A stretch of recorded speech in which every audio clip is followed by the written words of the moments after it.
ऐसा होता है जो अपने बच्चों के लिए भी लगता है। मैं माता पिता दोनों की बात कहूँगी, मैंने गलत बोल दिया। माता पिता के कर्म ऐसे होते हैं जो अपने बच्चों के लिए भी लगते हैं। नहीं तो संसार के अंदर किसी का कर्म किसी को नहीं लगता। आप जो करेंगे वो स्वयं आपको ही भुगतना होगा। अच्छा करेंगे तो अच्छे की गिनती में आएगा, गलत करेंगे तो गलत की गिनती में आएगा। फैसला आपका होना चाहिए कि आप क्या चाहते हैं, अपने साथ अच्छा देखना चाहते हैं या अपने साथ गलत देखना चाहते हैं। तो इसीलिए मैं हमेशा हमेशा हमेशा कहती हूँ कि हमेशा किसी का दिल ना दुखाएं, किसी को रुलाएं नहीं, किसी को भूखा ना जाने दें। अगर आपके घर कोई आ गया है तो उसका पेट ज़रूर भरे, ना जाने उसने कब से कुछ खाया है कि नहीं, ठीक है। और कोई भी आपके दरवाजे पे अगर कोई, देखिए लोग बागों की आजकल थिंकिंग हो गई है कि अरे इनका तो धंधा है, ये तो ऐसे ही मांगते हैं और इन्होंने पेशा बना लिया है। इसमें मैं आपसे एक चीज़ कहना चाहूँगी, वीडियो थोड़ी लंबी हो जाएगी लेकिन जो बात आती है वो मैं कह देती हूँ। चलिए छोड़िए, कोई नहीं, मैं इस पर और बताऊंगी आपको, किसी और वीडियो में बात करेंगे। क्योंकि मैंने बताया ना देवी देवताओं का हिसाब थोड़ा ऐसे ही होता है, तो आप वो समझ लीजिए। अभी जिस टॉपिक पे वीडियो है उस टॉपिक पे वीडियो में किसी और दिन बनाऊंगी। कि देखिए देवी देवता का जो हिसाब है, अब किसी के घर के अंदर कुछ पूजा जाता है, किसी के घर के अंदर हनुमान जी पूजे जाते हैं, ठीक है, किसी के घर के अंदर दुर्गा पूजी जाती हैं, ठीक है। अब किसी के घर में देवी पूजी जाती, देवी में किसी के यहाँ काली की पूजा होती है, किसी के यहाँ वैष्णो की पूजा होती है, किसी के यहाँ नगर कोट वाली की पूजा होती है। समझ रहे हैं ना आप मेरी बात? अलग अलग सबके यहाँ होता है। किसी के यहाँ भैरव पूजे जाते हैं, किसी के यहाँ मोहन राम बाबा पूजे जाते हैं, किसी के यहाँ खुशहाली भगत पूजे जाते हैं, ठीक है।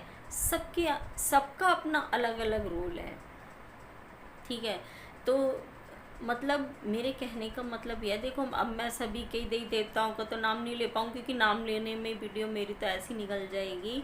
तो मेरे कहने का मतलब ये है, किसी के यहाँ कुल देवी होती, कुछ भी होता है, शीतला माता होती हैं, मतलब सबके अपने अपने घर के देवी देवता हैं, ठीक है।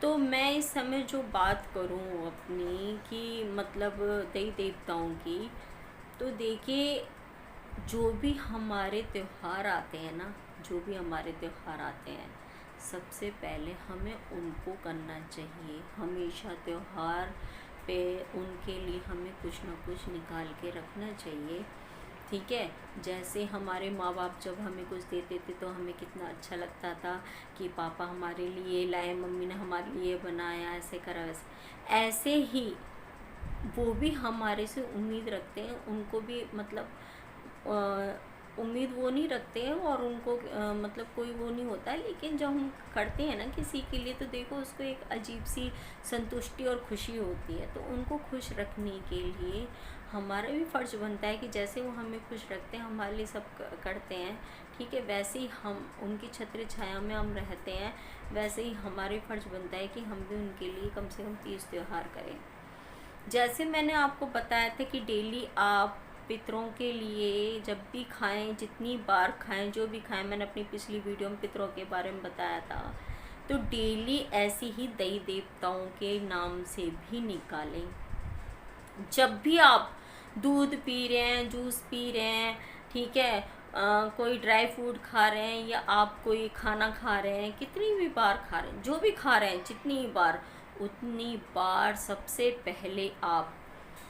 पहले अपने पितरों का, दूसरे नंबर पे अपने देवी देवताओं का, और तीसरे नंबर पे उस सृष्टि के या अपनी जो धरती माता हैं उनके नाम का निकालिए। जब भी आप खाना खाते हैं ये 3 निवाले आप ज़रूर निकालिए। अगर आप चाय पी रहे हैं तो 3 बार छींटे वो ज़रूर लगाएं। ये आप इसको समझ लीजिए कि आपने अगर इसको अपनी लाइफ में अपना लिया ना, तो इससे बड़ा महा उपाय आपकी लाइफ में कोई भी नहीं है। क्योंकि आपके आधे से ज़्यादा दुख तो इसी से ही चले जाएंगे।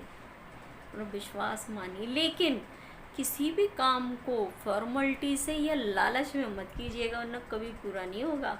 अगर आप ये सोच रहे हैं कि ओहो हम करने लग जाएंगे, हमारा तो ये हो जाएगा वो हो जाएगा, नहीं जी नहीं। लालच में तो आज तक कोई भी चीज़ नहीं हुई और ना ही होगी।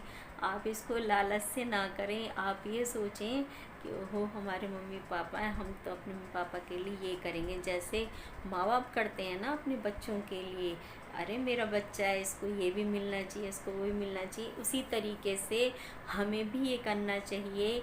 ये फीलिंग लाके कि वो अभी भी हैं और उनके लिए हम कर रहे हैं, हमसे ज़्यादा कुछ नहीं हो सकता। कोई गलती हो तो कान पकड़ के माफ़ी, लेकिन जो भी है वो हम कर रहे हैं, सच्चे दिल से कर रहे हैं। इसमें किसी की कोई ज़बरदस्ती नहीं है, उसमें किसी भी प्रकार का कोई लालच नहीं है, क्योंकि सिर्फ आप अपने कर्म करो। उसमें क्या होना है क्या नहीं होना ये उसके हाथ छोड़ दो, क्योंकि उसके पास पूरी तरीके से सब सही डिसीजन रहता है और वो सबके लिए बराबर होता है, सबके लिए बराबर करता है, किसी के साथ कोई भेदभाव नहीं करता। तो इस चीज़ की आप टेंशन बिल्कुल ना लें, सिर्फ अपने कर्म करते रहें और हमेशा किसी को भी खुश रखें। कभी भी किसी के आंसुओं का और दिल दुखाने का कारण ना बने। परिवार में विश्वास रखें एक दूसरे पे, कभी अपने विश्वास को डगमगाने ना दें और हमेशा स्माइल कभी भी जाने ना दें, ये तो बहुत ज़रूरी है। ठीक है, तो देवी देवता के लिए भी हमेशा निकालते रहें और तीज त्यौहार पे डेली करना आपको, मैंने आपको बता दिया। ठीक है, देवी देवता पितरों को बिल्कुल भी ना छोड़ें और अपनी धरती माता के भी डेली 3 बार आप अपने माथे से लगा के कि हे धरती माता, जो सहन शक्ति आप में वो आप हमें भी दो, और आपके ऊपर हमारा जो बोझ है जिसको आप उठाते हो, उसके लिए मैं बहुत बहुत आभारी हूँ कि आपने हमारा बोझ अपने ऊपर ले रखा है। और हमेशा अपना आशीर्वाद हमारे साथ बनाए रखना। ये धरती माता से रोज़ बोलिए, विश्वास मान लीजिए, मैं मुंह से नहीं बताऊंगी, आप करके देखना। ठीक है, क्योंकि प्रैक्टिकल जो होता है ना अपने आप करने से, वो कुछ और होता है, बताने से नहीं होता है ना। तो आप करके देखिए, बस मैंने बता दिया आपको करना क्या है, और करके देखिए, विश्वास मानिए कि आप अपने पितरों देवी देवता को खुश कर लीजिए। अगर आपकी ज़िंदगी में किसी तरह की परेशानियाँ चल रही थी तो बिल्कुल ठीक हो जाएंगी। मैं मिलती हूँ नेक्स्ट वीडियो में। जय साई राम।